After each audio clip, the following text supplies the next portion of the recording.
ರಾತ್ರಿ ಸುರಿದ ಧಾರಾಕಾರ ಮಳೆಯಿಂದಾಗಿ ಭದ್ರಾ ಕಾಲುವೆ ತುಂಬಿ ಹರಿದ ಪರಿಣಾಮ ಅಡಿಕೆ ತೋಟಗಳು, ಭತ್ತದ ಗದ್ದೆಗಳು ಜಲಾವೃತಗೊಂಡಿರುವ ಘಟನೆ ದಾವಣಗೆರೆ ತಾಲೂಕಿನ ನಾಗನೂರು ಗ್ರಾಮದ ಬಳಿ ನಡೆದಿದೆ.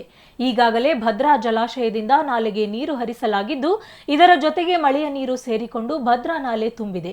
ಅಷ್ಟೇ ಅಲ್ಲದೆ ನಾಲೆ ದುರಸ್ತಿ ಇರುವ ಕಾರಣ ನೀರು ಅದರಿಂದ ಹೊರಬರುತ್ತಿದ್ದು ರೈತರ ಜಮೀನುಗಳಿಗೆ ನುಗ್ಗಿದೆ. ನಾಲೆ ದುರಸ್ತಿ ಮಾಡಿಸುವಂತೆ ರೈತರು ಸಾಕಷ್ಟು ಬಾರಿ ಸಂಬಂಧಪಟ್ಟ ಇಲಾಖೆ ಅಧಿಕಾರಿಗಳಿಗೆ ಮನವಿ ಮಾಡಿದರೂ ಯಾವುದೇ ಪ್ರಯೋಜನವಾಗಿಲ್ಲ ಎಂದು ಆಕ್ರೋಶ ವ್ಯಕ್ತಪಡಿಸುತ್ತಿದ್ದು, ಕೂಡಲೇ ನಾಲೆ ದುರಸ್ತಿ ಮಾಡಿ ಇಲ್ಲವೇ ನಾಲೆ ಒಡೆದು ಹೋಗುವ ಸಾಧ್ಯತೆ ಇದೆ ಎಂದು ಮನವಿ ಮಾಡಿದ್ದಾರೆ.